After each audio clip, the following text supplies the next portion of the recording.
आज की चर्चा का विषय है, क्या प्रशांत किशोर मुख्यमंत्री के लिए सही चेहरा साबित हो सकते हैं। राजनीतिक गलियारों में यह सवाल लगातार गूंज रहा है। बिहार की राजनीति में नई हलचल मचाने वाले प्रशांत किशोर यानी पीके को लेकर उम्मीदें भी हैं और आशंकाएं भी। आइए आज इन्हीं पहलुओं पर विस्तार से बात करते हैं। सबसे पहले बात करते हैं सकारात्मक पहलुओं की। प्रशांत किशोर का नाम राजनीति में नया नहीं है। उन्होंने चुनावी रणनीतिकार के तौर पर अपनी छवि बनाई। 2014 में नरेंद्र मोदी के प्रधानमंत्री बनने के राह से लेकर 2015 में बिहार महागठबंधन की जीत और 2019 में आंध्र प्रदेश में जगनमोहन रेड्डी की ऐतिहासिक विजय तक पीके की रणनीति का लोहा सबने माना है। यानी चुनाव जीतने का फॉर्मूला उन्हें अच्छी तरह आता है।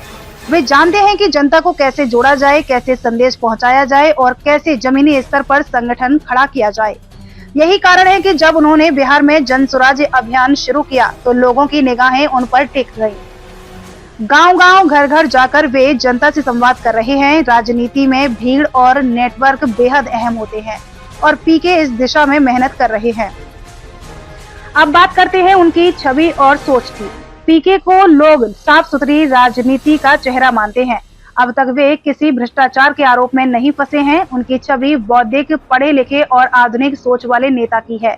वे लगातार कहते हैं कि बिहार की राजनीति को जाति और धर्म के घेरे से बाहर निकलना होगा और असली मुद्दों शिक्षा, स्वास्थ्य, रोजगार पर ध्यान देना होगा। अगर ऐसी सोच को सचमुच अमल में लाया गया तो निश्चय ही बिहार की तस्वीर बदल सकती है। इस लिहाज से वे मुख्यमंत्री पद के लिए एक सकारात्मक विकल्प दिखाई देते हैं। लेकिन दोस्तों, राजनीति सिर्फ सकारात्मक पक्षों से नहीं चलती, यहाँ चुनौतियाँ भी कम नहीं हैं। तो आइए अब नजर डालते हैं नकारात्मक पहलुओं पर। सबसे बड़ी चुनौती है अनुभव की कमी।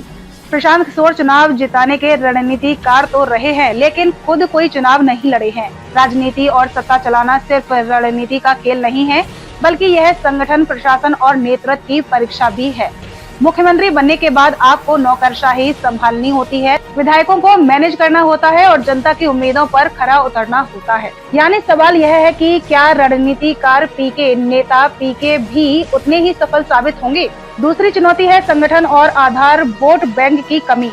बिहार की राजनीति जातीय समीकरणों पर टिकी है।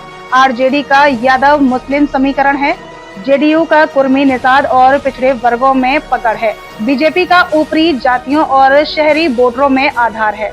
लेकिन पीके का अभी तक कोई पुख्ता वोट बैंक नहीं है। जन स्वराज अभियान से उन्हें जमीनी पहचान तो मिली है, लेकिन यह पहचान कितनी वोटों में तब्दील होगी, यह सबसे बड़ा सवाल है।